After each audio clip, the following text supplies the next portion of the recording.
me personally, what I do is I pull him to the side one-on-one. Yo, what's up, bro? Like, you okay? Like, what's going on? Like, this is not you. Like, come on, bro. Like, we need you. Like, I let them know what the goals are and why they're here. Like, this is your reason, bro. Like, our coach, he made us say our whys. Like, why are we doing this? And I make them remember that. Like, because some people need a reality check. Like, bro, this is for your why, bro. Like, do this for your mom and your family back home, bro. Like, they're dependent on you. Episode of the Myokinetix podcast. Today, I have a long-time athlete that's been with us since high school, and now he's returning. He's a guest on our podcast now. I'm super excited. He is a great athlete, but great kid overall on and off the field. Just a big team guy, always a big energy, and just so excited for have him on here to just share some wisdom, what he's been through and what he's going through right now for the parents, for the athletes who are listening to this, who are looking to play, at the next level, especially in college. So, Latrell Couchman, welcome on the show, man. I appreciate you, bro. Yeah, bro. You can talk a little louder, though. All right, I appreciate you, bro. Thanks for having me on the show, bro. So, Trell, tell the listener a little bit about you. Obviously, where you grew up, what you're about, and where you're at right now. Okay, so I'm originally from Newark, Ivy Hill, New Jersey. I grew up there, started playing Pop Warner when I was about like 7 to 8 years old. And my mentor, Maurice Lucas, it's like a father to me. He brought me in. He taught me how to play football, taught me passion and aggression, taught me how to be a man. And without him today, I won't be the man I am today without him.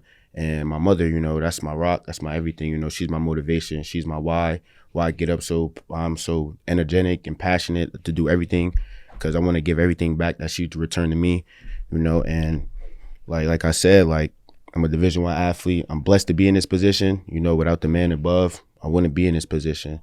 So, like, I'm just humble for it, and I'm very thankful, and I just want to get better every day. So, I like what you said about passion and aggression. Is that correct? So, like, correct. What does that mean? Passion and aggression, like, when I'm on the field and I make a play, I want to be, like, the most passionate person. So, I feel that because we put all this work in for what? And you make that one play, you feel excited, that's your passion to let you know that you love the game. And aggression is just the motor, it's just a turn on switch. Whereas, like, I'm making a play, I'm hitting it full speed. I'm not thinking about it. I'm just thinking about running through somebody with all bad intentions, let's say that, on the football field. So that's what I mean by aggression. Okay. So obviously, football is a game of aggression, violent, but there's a lot of purpose behind it. Tell me a little bit more about your journey with football and how that have evolved over time, right? So obviously you started playing Pop Warner, but then how did that passion start evolving over time as you play more and more? As I played more and more, I wanted to take my game to the next level. I was thinking about the NFL. That's always been my dream of mine. And like I said, like, you just keep thinking about that and you just want to get better every day. I remember when I was like about 200 pounds and I was a frail person, and my motivation was I want to get to 235. So I want to be the bigger person. I want to be the fastest linebacker. I want to be the best. So that was my motivation. When I was little, I was a little frail and I was getting overlooked. I wasn't getting recruited like that out of high school. And that was just like motivation for me, like I just kept my head down and I kept working, because like when you overlooked, for everybody out there that's overlooked and, that's not, is getting under recruited and stuff, just keep your head down and keep working. There's somebody out there that's going to find you. And I'm hoping I could give y'all motivation to do that, because that's my purpose. So let's go back to the overlook. So my core memory with you was when you came to our facility. It was the day that you came in with Coach Smoke. So shout out to Coach Smoke. Shout out Coach Smoke, man. And we had to do like some measurement. We have to get you weigh in before you get recruited, right? And remember sending you like next door to go get like some pizza so you can weigh a little bit more. Weigh a little bit more. So like that was probably like, that was your senior year, right? And it was after COVID, which makes recruitment a lot harder. So how did you cope with that, knowing that A, you are overlooked because of your side, but then you have COVID and you have the whole portal situation? How do you turn that negative into something positive, and how do you stay motivated? I stayed motivated because I kept my faith in the Lord, and Coach Smoke would tell me every day, just work. Somebody's going to come find you. Like, we're going to take care of you. And that's exactly what I did. I worked, kept my head down. I didn't think, I had my bad days, oh, why am I not being recruited as much as I wanted to? But that's all part of the process, man. That's the beauty of life, man. Like, the ups and downs, that's what the beauty of life. That's who make you who you are today. So I'm thankful for that, because without that, I wouldn't be as hungry. I wasn't be as motivated. I wouldn't want to do stuff the way I do stuff today, because if I did, like, my life definitely changed after that moment. You feel me? Like, because like honestly, like I had some tough days. I'm not gonna lie, Natty. I had some tough days. You know, I'm like, dang, I'm not being recruited. Like, what's going on? Like, no colleges want me. Nobody think I'm good for their program. But then, you know, Maine took the shot on me, and I was like blessed and so thankful for them because like they really took the shot at me and they believed in me, and I took the opportunity and I'm running with it right now. So. Mm-hmm. I love what Smoke said before. Is that like someone's gonna come find you, and I think that's let's dive that into the mindset of being recruited, right? Because being recruited is almost like a resume. You have to have your highlight tape. You gotta, you gotta tweet. You gotta repost everything, and it's hard for younger guys who are being underlooked because they don't have those retweets, like blessing to receive this offer, right? Because once you get one big name school, usually other school follow. But once you don't get anything at all, I feel like the gap is even bigger now than ever with social media. So how do you get into that mindset to make sure that someone actually come find you? What is it that you have to do? Do you think about like what is it that you need to do for them to find you? Honestly, in that position, in that situation, I would say like, keep your head down and work, be a good person, just be a good character person, and like I said, honestly, I'm gonna just say this for everybody out there, right? Being overlooked and under recruited, it doesn't mean nothing. Most of the stars in the NFL, they were not 5 and 3 stars. That doesn't mean nothing. Just because it's stars next to you, that doesn't mean nothing. It's who you are on that field, who you are on the field. Because a wise man once told me that your energy on the field and off the field correlates. So they both go hand in hand. So like your good demeanor, if you have a good demeanor, it'll take you a long way. So like I'm saying, if you're being overlooked and under recruited, just be patient. That's all it is. Just patience is the key, and just keep working. Just get better every day. What do I need to wake up every morning with a purpose and say, what do I need to do to get better every day? What do I need to do to get better this day? And work on that every day. And whatever you need to work on, just attack it every day with that mindset. I need to get better. I need to get better. So let's look back. Fast forward. You're in college 2 years now. Yeah. So fast forward where you are right now today and where you want to be 2 years from now. What is it that you have to work on right now on the football field, skill set wise, that will bring you the scout that will look for you when you're ready for your pro day? I feel like the next level, the next step for me on the field is just being more of aggressive. Hold on. Next step on the field for me, honestly, is just attacking way more. Like, getting my eyes right, making sure my eyes are in the right place, making sure I'm calling my calls, making sure I'm checking the formation, just taking it to the next level and watching more film, honestly, because when you watch film, the game slows down for you. And honestly, me taking a lot of reps this spring ball was the game slowed down for me because I understand it now. I'm calling plays out before the play even happened and I'm making a play. But that's the next step for me, watching more film, being more aggressive, and just being there for my teammates more too. So that's the next step for me, and then everything else will take care of itself. Looking backwards to where you were 2 years ago when you were coming out of high school, what aspect of the game that you have today that you didn't have 2 years ago? And how do you carry that? Honestly, I'll say my level of dominance. I didn't have the same dominance I had 2 years ago, and my mindset, I wish like I could go back in time, and the mindset that I have right now, I had that in high school because I feel like I would have been a way better player and a way better person. But that's a part of life, though. You got to grow. And I'm proud to be here where I am right now because I'm growing, and I'm still growing till this day. So I'm proud of that. But if they were a younger version of you listening to this podcast right now, how would you tell that younger version of yourself to create that dominance? What did they have to do? What did I have to do? Honestly, like I've been through some situations before where it got me to this like this, and I always been slept on. I call myself the underdog because I am an underdog. So yeah, that's your Instagram handle for a while. Yeah, underdog. So for all the underdogs out there, to get your level of dominance up, like I said, just perfect your craft every day, work and attack. That's all you should have. That's all your mindset should be, just attack. And once you build that mindset, no one's going to stop you. The sky's the limit for you. But there's also what you said about your future self of things slow down for you. So talk through the whole process of how do you remain dominant, still attack the field, but also having things slow down. How did all that correlate? So it all correlated because like, we got a new coach this year, Coach Commission. That's one of my favorite coaches, and I just met him, but he really taught me how to watch film and how to break stuff down. And like what I mean by the game is slowing down is college is a fast pace, like it's fast. And tempo plays, it keeps you up and running and your thoughts are all around the world. And offensive coordinators do stuff to mess with your eyes, like motions and stuff. And what he was telling me like to slow the game down by is he was basically telling me like, all right, the motions and stuff, the safeties are going to handle that. You just have to do your job.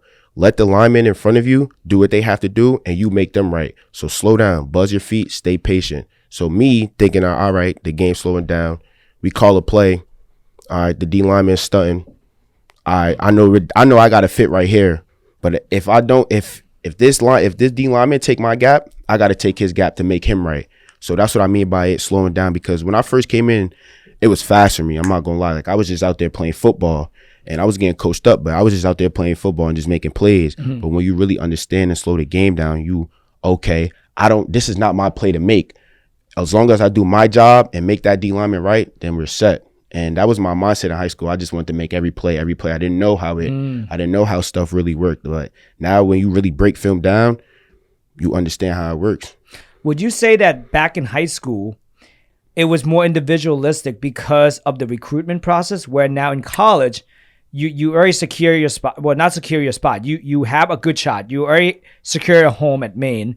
And now you're like, okay, now I can kind of let that go and let's see what I can do to make the team better. Mm-hmm. So like, basically, I'll say, repeat that again. So in high school, right? Yeah. So you were talking about like, right now, the game slowed down for you. Mm-hmm. You watch, like, have you seen the movie 300? No, I haven't. What? I haven't seen that movie. Bro, what are you talking about? You got to go watch it. I'm going to watch it. All right, so 300 is about a group of Spartan that's fighting the Persian War. Mm-hmm. And there was like 300 of them against a whole army. Mm-hmm. And all they have is a spear and a shield. Okay. And their whole battle formation is that you have someone up front with the shield that cover you. Okay. So that someone behind can attack the enemy with the spear. Okay. But if there's a gap in the shield, someone would get killed. So it's essentially what you're saying is that if the lead line is moving certain gap and there's a gap, then the offense can then attack that gap. Exactly. So your job is to fill that gap so they have nowhere to go. So very same mindset as a Spartan. So you have learned that by slowing down the game. Mm-hmm. But in high school, you say you didn't learn that. And my question was it because you were just trying to make every single play? And then try to do many, many things? Yeah, that's what it was. Like, I was just I see ball, go get ball. That was the mindset in high school. Okay. Like, see the ball, go get the ball, like, it's my tackle. That was my mindset in high school. Mm-hmm. Would you say then, and by looking back now, knowing what you know now, would you think that see ball, get ball, was more individualistic behavior rather than trusting your team to get the ball?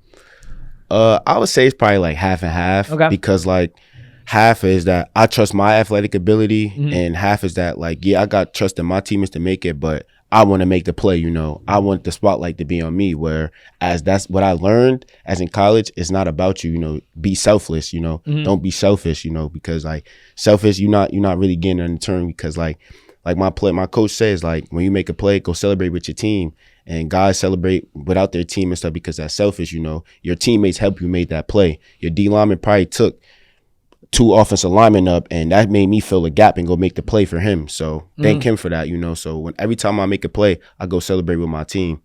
Mm-hmm. How big is it for you to play in a sport that is always about camaraderie and teamwork and brotherhood?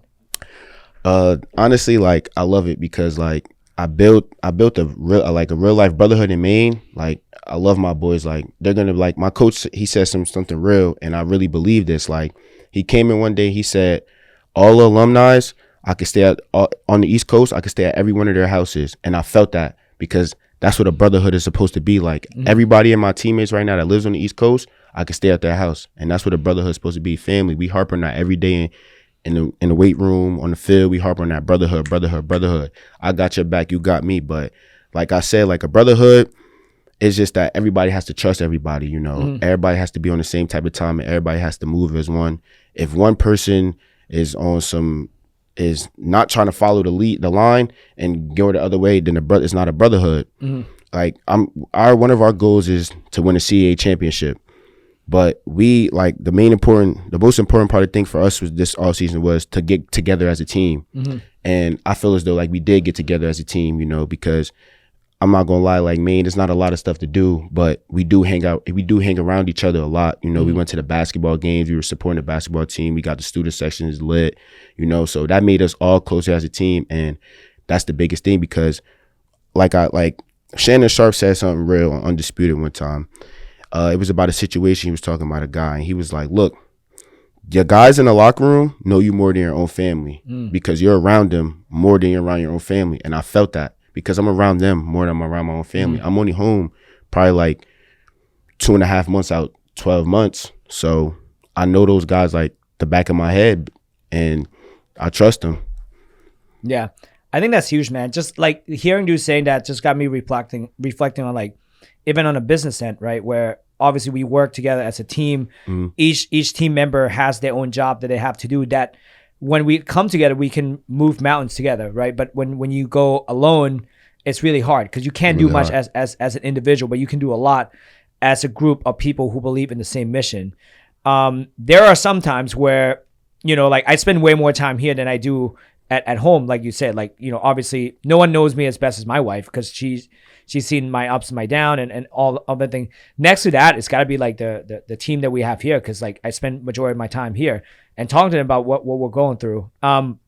Based on that conversation, when you see someone on your team that is not doing quite as well and not living up to their potential, what do you usually do to help them level up?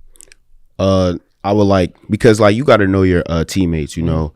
You got to know if they're a one-on-one guy or if they could take criticism just out the blue, like just in front of the whole team. But me personally, what I do is I pull them to the side one-on-one.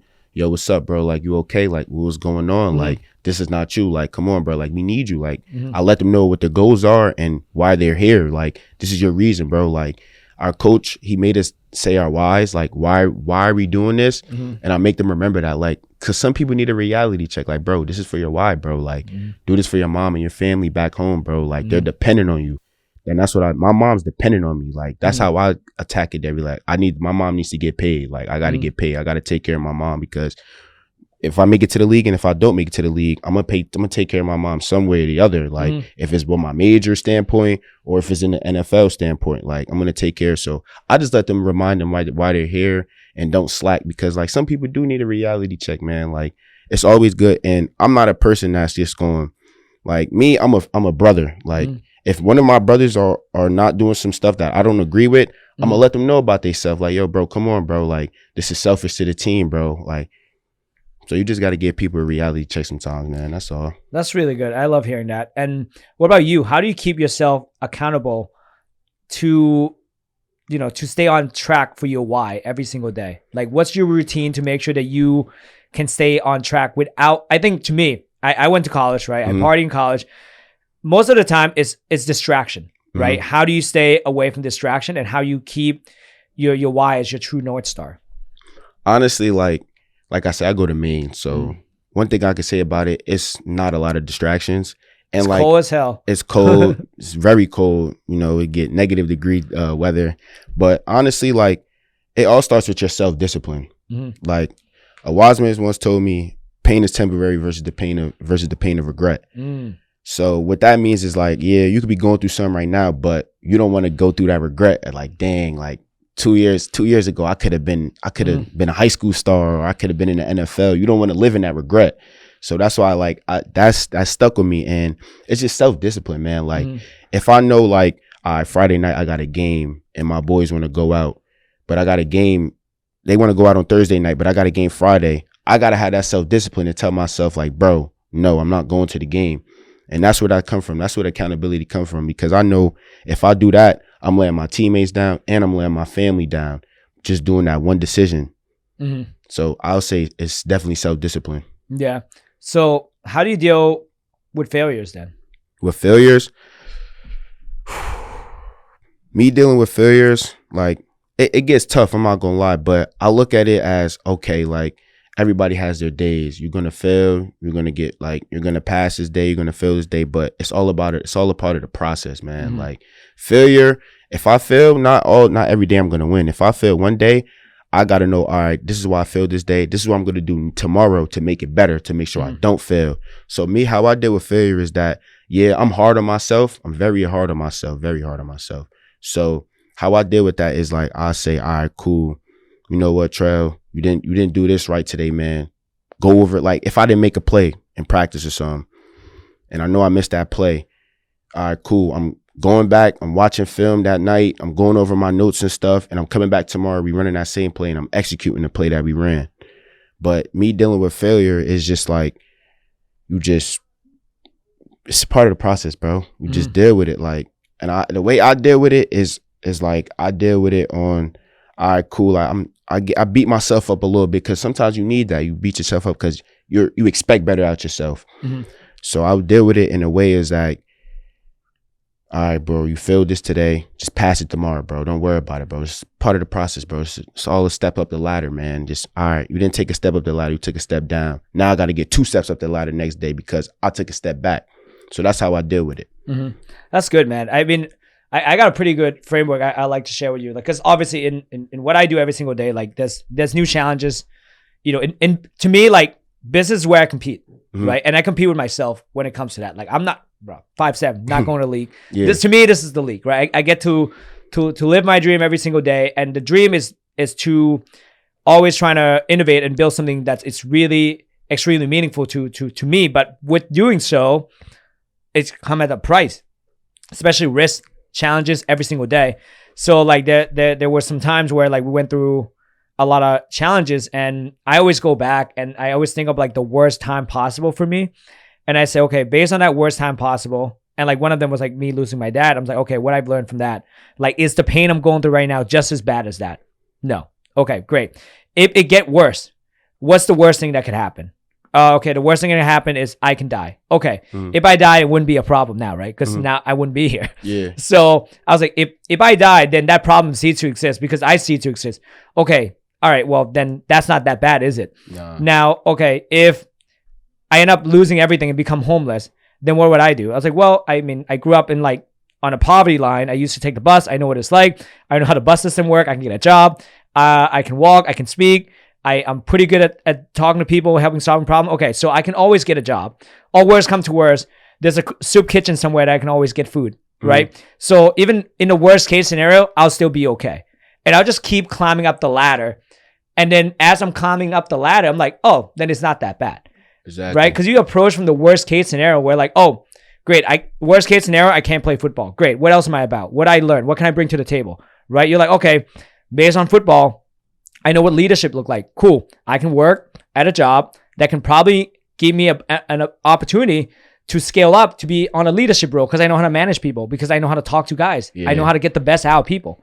Right? So to me, when I started thinking of all my challenges and the worst possible outcome, it makes me feel so much better. Exactly. That's how I look at it too. But one of my like worst experiences, I lost my grandmother. And that was very tough for me, you know, because I was her first grandchild. And before she passed away, she actually told me that I was her favorite grandchild. And my grandma was my best friend, man. Like, I used to take care of her while I was young. She taught me how to clean. She taught me how to cook. Taught me how to do everything, you know, like basically everything. But it was very tough for me, man. Like, I lost her during COVID. And what really was tough for me is that I had to see my mom go through that. She lost her mom. And losing a mom, you know, is nothing like a mom. So I had to be strong for her. You know, I had my days, but I had to be the strongest for my family because, like, it's me. Like, they're looking up to me.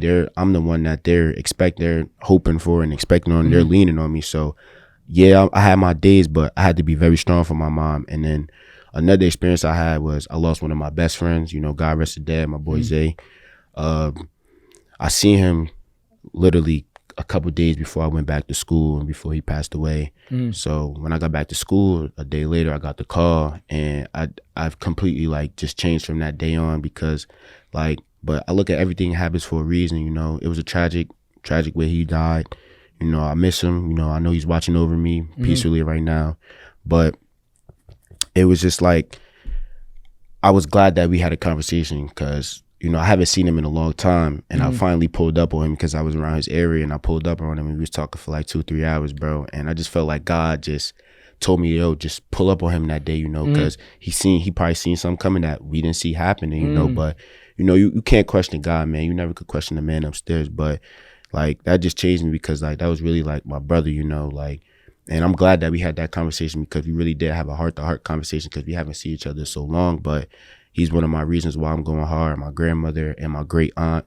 You know, I got a couple lost fallen soldiers and angels in heaven right now. But that they really keep me going, man. Like, and some days it do get tough. Yesterday just made 3 years since my grandmother passed, so it was a little tough day for me. But like my grandmother said, I know she's not in pain anymore. She's peaceful. She was the man upstairs, and he's holding her hand right now, taking care of her. And that's how I look at it as, man, because I got to be strong for my family too, bro. So yeah, man. I mean, I went through a lot. Like my grandmother passed away during COVID as well, and it's one of those things where like life just happened like for you, right, not to you. And then when you can start looking at that, and I like, you know, with every significant people in your life that pass away, it makes you look at life completely differently, right? Yeah. Like it makes you mature up in so many different ways where you don't take things for granted anymore. And to me, what was liberating was that the problem I truly had at that moment, whether success or challenges, it's like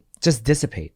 Didn't matter. Nothing mattered at that moment except like, oh my God, like that's what just happened. It really bring me back to ground level of what's going on. And it got me thinking about like legacy a lot of like, what is it I'm trying to do? Who am I trying to be? And then at the end of the day, I think especially with athlete, I see this a lot more because a lot of people they want the gold jacket, they want to be a Hall of Famer, they want to be somebody, you know, that their name gets cemented. And there's a lot of pressure associated with that, right? And what I found is that people who's doing it for a deeper reason, rather than like a vanity reason where they want their name to be on there, tend to be able to navigate their life and their hardship a lot better than those who just doing it for vanity reason. And like, just because there's deeper meaning behind it, right? Because like, obviously, like for you, like you're young and you went through a lot, and for you to go through a lot, changes you, and then it changed you for the better, right? It can change you for the worse and for the better too. Like there's time when like when I first lost my dad, I'm like, man, I can totally see why people like abuse substances. Like it's dark.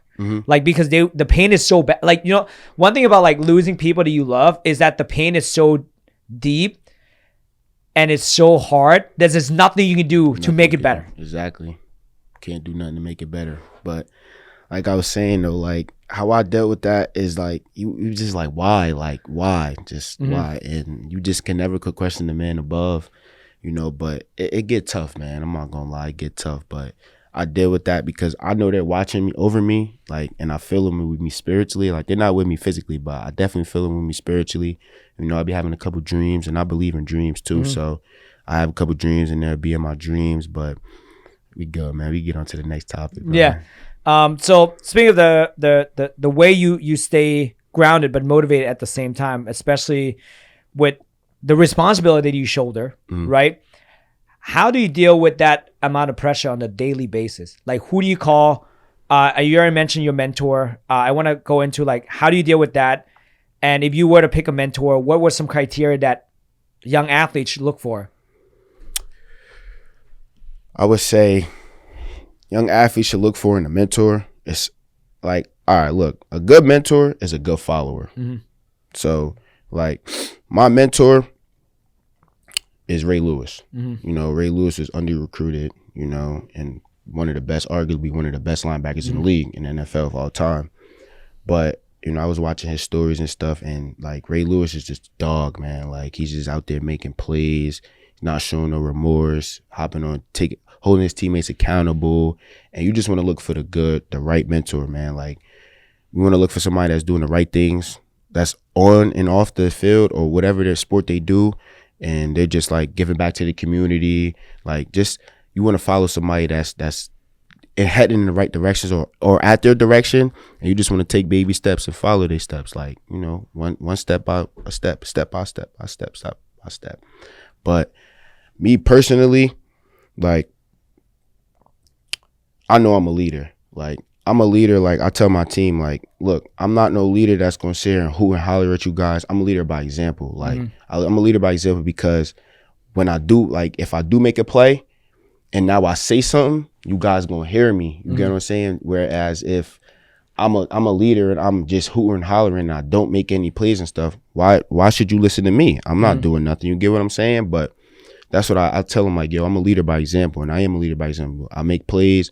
Like, I'm energetic on the sideline. Like, when the offense is up, when defense is up, it don't matter. Like, I'm just a team player. And that's going to carry a long way, man. It's going to take, for all the young guys out there, like, just be a team player, bro. Like, be the best teammate you could be, bro. Even when your number's not called, be the best teammate you could be. Support your teammates, bro, because it ain't nothing like when your teammates have your back. You know, you make a play, you see all your guys on the sideline just turning up with you, bro. That's one of the best feelings, bro. So it's just funny, man, that you mentioned that, like, with Ray Lewis, and, like, obviously last night the Heat just won, and, you know, Jimmy Butler is all-time inspiration, right? And, like, as I was watching the game last night, you hear, like, a lot of criticism on everything, right? So it's always going back to this concept I have. It's like, you either define your own success or someone will define it for you through their criticism, right? And I think, like, look at Jimmy. Like, the guy's, you know, wasn't drafted, like, at high, like, wasn't a first rounder like that. And, like, look, like, even the whole Heat team,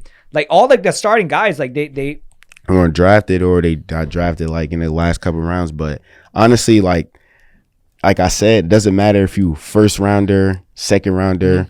Those last round guys, those are the hungry ones. Yeah. They're hungry. Like, they have a real big chip on their shoulder. Not taking nothing away from the first round of guys and stuff, but they're, like, a little bit more laid back. The guys in the 6th and 7th round, those later rounds, they got that big chip on their shoulder. They're coming for anything. They got that mindset, like, I don't care who you are, where you at, I'm coming to take you down. And that's the mindset that Jimmy and that Heat team had last night. You know, this whole series, they're the underdogs. Yeah, through the whole series. Everybody, but it was minus 7.5. Look, everybody think, it's stuff like that's gonna happen. You know, they came. I gave the Boston Celtics credit for coming back 3 games. You know, but like I said, Jimmy and them got to get paid, man. They were hungry. They were hungry. Yeah, the one thing that, like, one of my mentors taught me was about ownership, and it was really cool. It was like, listen, you get to a certain point in your life where you can blame people for your upbringing. You can blame your parents for what didn't happen to you, but by placing blame onto them, you're also giving away your ownership of your future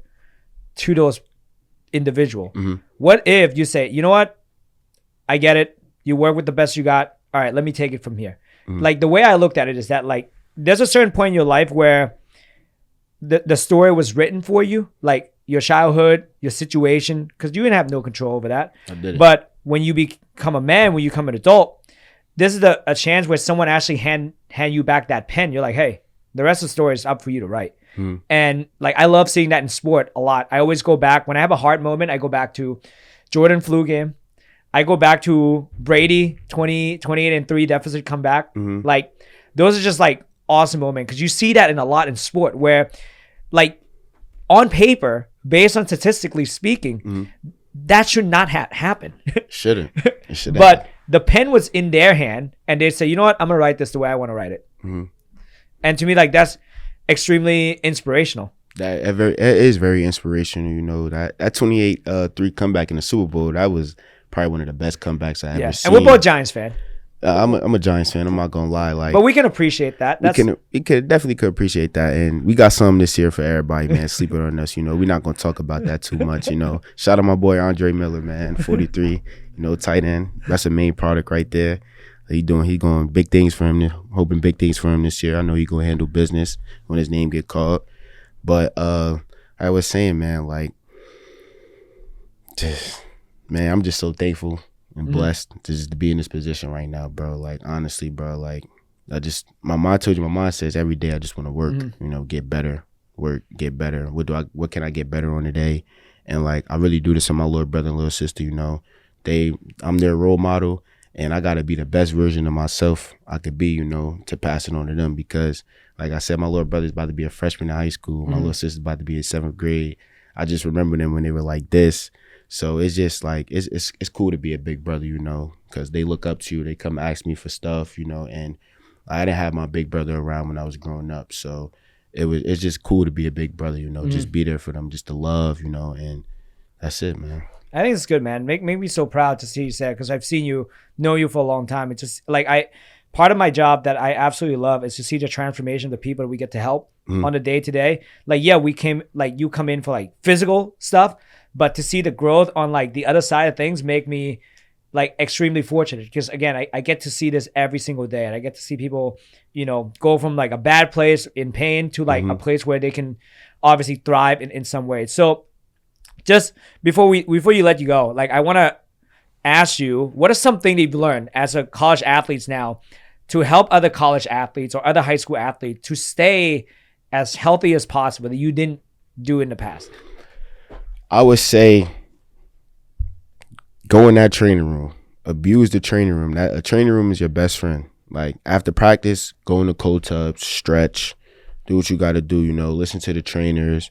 But that's the biggest thing for me too, what I'm working on too, is going in the training room way more, because like after practice is over, I go in the cold tub, I stretch, I do my stuff, but I need to live in the training room. Like I be in there, but I need to live in there. Like I need to be in there extra, to get my body right, because it's football. Your body's going to come with bumps and bruises. It's going to happen. Like, but if you're in the training room consistently and you're treating your body, because like, look, recovery is the key to success. If you're not recovered, you're not going to have the success you want. But if you're recovered, you're going to have the success you want. Like your body, this is your ticket right here. So if your body's not functioning right, then you need to do something to get your body right. So I would tell all the young athletes, like, go in the training room, and do what you got to do in the training room. Listen to your trainers. And if you're feeling any type of way, it's the difference between being hurt and injured. But if you hurt, you could suck it up, play through it. But if you're injured, don't even cause more damage to your body or your injury. Just, sit out, it's okay. Like next man up type, and then get back on your stuff. So, yeah, I think like with all the pro guys we get to work with, it's all about how long you can stay on the field. That, like, seriously, the best ability is availability. Take it like that. Man, that's fire. So before I let you go, man, I'd like to give you this opportunity to shout out some of the people in your life that actually, have been helpful to you, that got you to where you are now, and just give this opportunity to just say what you need to say. I want to give a shout out to the man above, for making me the man who I am today, and I want to give a shout out to my mom. I love you, Mom. I wouldn't be here without you. You keep me motivated every day. You got your ups and downs through life, but like that's life, Mom, and that's what I love you for. You take care of me and my little sister. I want to say thank you to my aunt, Miss Make It Happen. I was her first nephew, and she always come through for me no matter what. Like if I need any money, if I need to get a ride somewhere, she'll always come through for me. I want to give a shout out to my uncle too. I was their first everything, first nephew. So I want to give a shout out to him because he took care of me. I know he's in Georgia right now and stuff, but he took care of me, and he always taking care of me till this day. And my grandmother, she's in heaven right now. Keep watching over me. I'm going to give a shout out to Coach Mo. That's like my pops to me, mentor, taught me how to really play football and taught me how to be aggressive. Coach Smoke, I want to be out here with a Coach Smoke. Coach Smoke is one of the best mentors in my life. He tells me it's Irvington tough. It's just the mindset. Irvington tough. Try just stay down and keep working. And I wouldn't be here without him. I want to give a shout out to my little brother and sister. I wouldn't be here without you guys either. You guys keep me motivated. So and I just want to give a shout out to you, bro. Because without you, my body won't be good, bro. You feel me? Like, you know what you're talking about. And Myokinetix, bro, this is the best in the business around for all athletes. Tap in with Natty, bro. He's gonna get you right, bro. Matt, Nick, everybody here is going to get you right. They know what they're talking about, and just listen to them. And I want to give a shout out, last but not least, to my teammates. Without my teammates, I won't be here with you guys. Like, we got something big in store this year. We open up against FIU. Let's handle business this summer training, and let's go down in Florida September 2nd and handle business and shock everyone in the CAA, and because we want to win a championship. So that's who I got to shout out. I love that, man. Bro, Trell, thank you so much. I appreciate that, bro. No problem, like, honestly, been a pleasure, been an honor just to be able to work with you side by side and even like to see your growth, man. I'm so proud. Yeah, Cannot wait. I got one more shout out to I mean to cut you off, man. Shout out to my boy Rock, man. There you go. You gave me a lot of motivation and hope, bro. Came back from an ACL injury and surgery, shoulder injury, bro. And you keep me motivated, bro. And I'm with you all the way through your steps to your journey, bro.